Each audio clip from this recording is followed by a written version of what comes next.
How you doing? How you doing? How you doing? How you doing? How you doing? How you doing?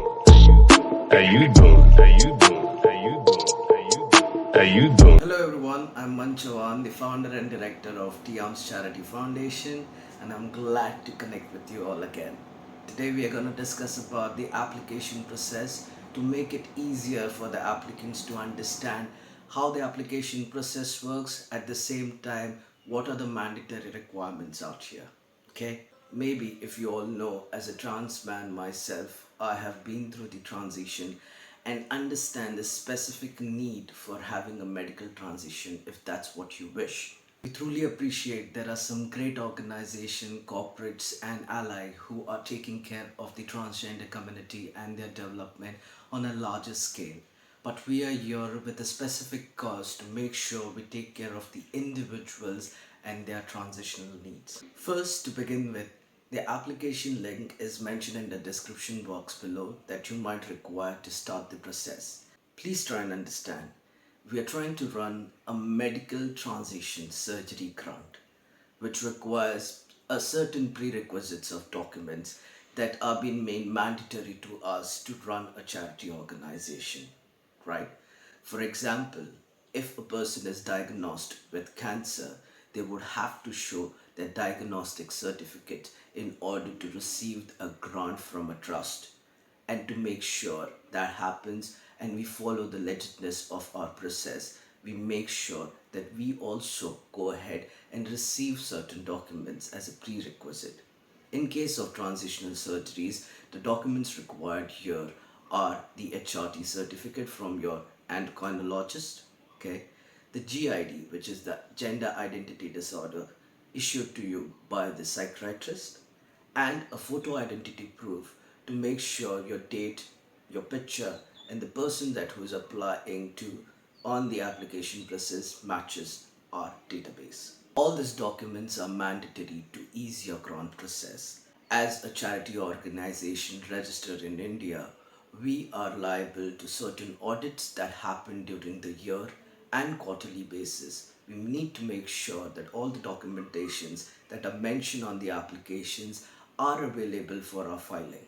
Once you have got all these documentations together, the next step is to make sure you complete the application process. There is a set of 50 questions which are very precise with regards to your transition and history.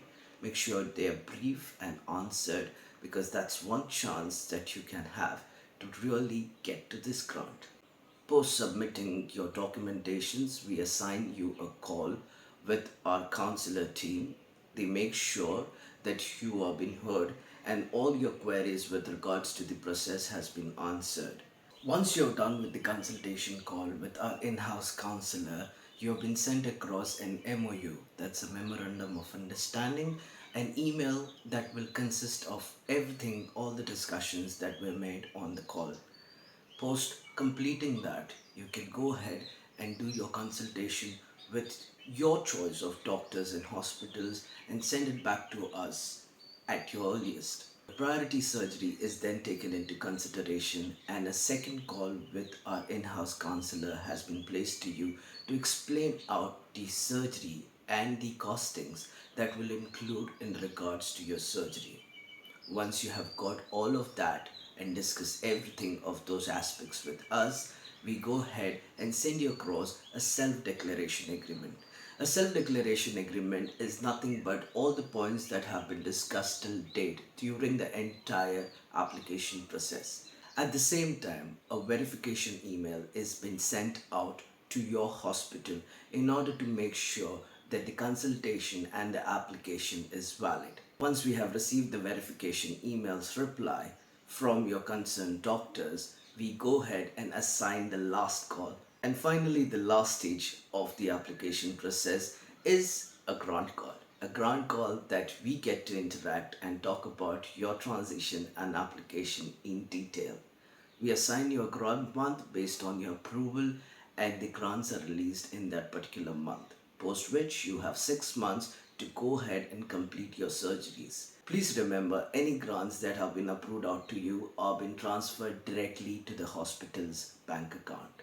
A post surgery care of 10% is given out to you, That is the 10% of the actual cost of the surgery for your personal care, which will be credited into your personal bank account. Along with it, we are coming up with a place, a recovery facility place, mostly in India, for applicants who do not have a place to recover post their surgeries, can make use of these facilities where they can rest and rejuvenate and come back with a healthier body altogether. The same shall be updated with you soon. The grant certificate that has been issued to you stands as a proof that your application has been approved, and you can go ahead and wait for just the grants to come across and complete your transitional dream. Please note, we are running a charity based on funds. There could be delays in a certain situation, and if that ever happens, unfortunately, we make sure that the grant stays valid and you receive a sum of additional 10% towards your grant. I hope this video was helpful and you could get a gist of how the application process works. If you need more details with regards to the application process, please go ahead and email out to us. Reach out to us. Please do not have any doubts. Make sure all your questions have been answered from our team. We are here to help you, right? As the founder of Trans.Alms Charity Foundation, I'm really glad that we have created this platform for all the community members to come together and help this cause in all ways that they can. We look forward to connecting you in person. Please reach out for any queries. Till then, take care. Have a beautiful day ahead. God bless.